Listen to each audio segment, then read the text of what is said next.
अस्सलामुअलैकुम दोस्तों, मेरा नाम है काशिफ़ अली। फाइनली दोस्तों यहाँ पर जो है Realme ने अपने Realme C11 की जो प्राइस है वो पाकिस्तानी मार्केट में अनाउंस कर दी है, जो कि यहाँ पर काफ़ी कमाल की प्राइस निकल कर आई है और इस स्मार्टफोन को जो है जल्द ही मार्केट में भी अवेलेबल कराया जाएगा।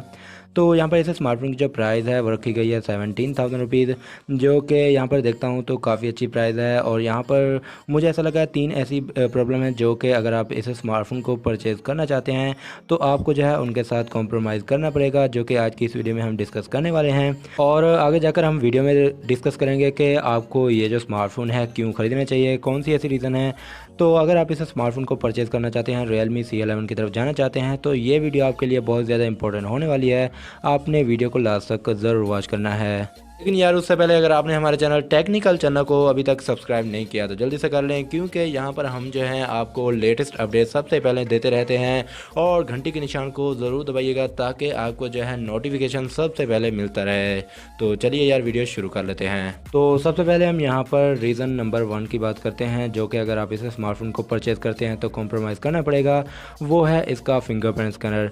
इस डिवाइस में आपको जो है फिंगरप्रिंट स्कैनर की सहूलत देखने को नहीं मिलेगी। हालांकि यहाँ पर फेस अनलॉकिंग का भी ऑप्शन दिया गया है, लेकिन यहाँ पर ये भी एक स्मार्टफोन का जो है मेन फीचर होता है, जो कि बहुत सारे लोगों को जो है फिंगरप्रिंट स्कैनर चाहिए होता है। ना ही आपको बैक में देखने को मिलेगा, साइड माउंटेड भी नहीं देखने को मिलेगा, और इन डिस्प्ले तो आ ही नहीं सकता।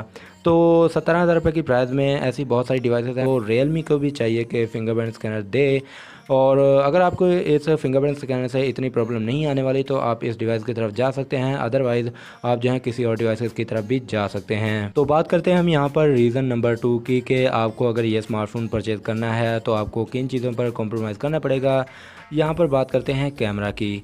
तो बैक में डुअल कैमरा दिया गया है, जो कि 13+2 मेगापिक्सल का कम्बिनेशन दिया गया है। तो यहाँ पर तो चलो ठीक ठाक सिचुएशन दी गई है। बात करता हूँ फ्रंट कैमरा की, तो यहाँ पर दिया गया है 5 मेगापिक्सल का कैमरा, जो कि मुझे ऐसा लगता है कि इसके ऊपर भी कॉम्प्रोमाइज़ करना पड़ेगा।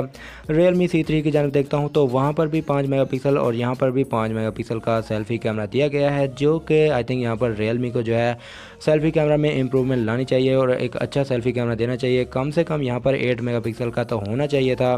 अगर आप सेल्फी लवर हो और अगर आप इस डिवाइस को ख़रीदना चाहोगे तो आप जो है किसी और डिवाइस की तरफ जा सकते हो। तो अगर यहाँ पर आपको जो है कैमरा वाली साइड से प्रॉब्लम नहीं आने वाली तो आप इस डिवाइस की तरफ जा सकते हैं। लेकिन अगर आपको कैमरा चाहिए तो आप जो है दूसरी डिवाइसेस की तरफ भी देख सकते हैं, जो कि मार्केट में अवेलेबल हैं, जो कि आपको अच्छे प्राइस पॉइंट पर अच्छा कैमरा जो है प्रोवाइड करती हैं। तो बात कर लेते हैं हम यहाँ पर अपने रीज़न नंबर 3 की, कि आपको ये जो स्मार्टफोन है अगर ख़रीदना है तो क्या कुछ कॉम्प्रोमाइज़ करना पड़ेगा। यहाँ पर मैं बात करने वाला हूँ रैम मैनेजमेंट की।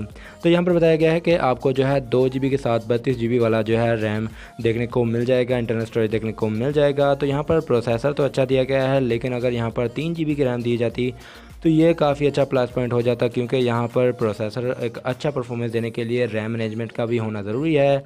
2 GB के साथ आई थिंक यहाँ पर इतना खास जो है परफॉर्मेंस देखने को नहीं मिलेगा।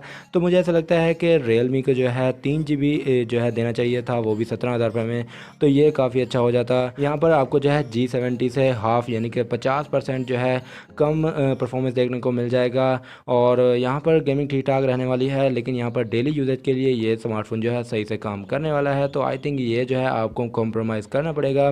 यहाँ पर आपको जो है रैम कम देखने को मिल जाएगी। तो ये थे ऐसे रीज़न, और भी रीज़न है जहाँ पर अगर मैं बात करता हूँ, एक तो वाटर ड्रॉप नोच दिया गया है। हालांकि यहाँ पर इन्फिनिक्स हॉट 9 ही देता है, जो कि 17-18 हज़ार रुपये में पंच होल देता है। Realme तो 30,000 रुपये में भी हमें जो है पंच होल नहीं देता। तो आई थिंक यहाँ पर Realme और Redmi को भी चाहिए जो इन्फिनिक्स और टेक्नो की तरह कम प्राइस में पंच होल डिस्प्ले प्रोवाइड करे।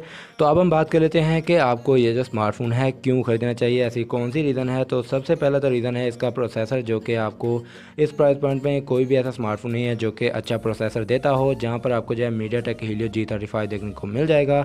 गेमिंग के लिए तो ठीक ठाक रहने वाला है, डेली यूजेज के लिए भी ठीक ठाक से काम करने वाला है। हालांकि अगर मैं देखता हूँ दूसरी डिवाइसेस की तरफ तो कोई भी ऐसी डिवाइस है नहीं है जो कि आपको ऐसा प्रोसेसर प्रोवाइड करती हो।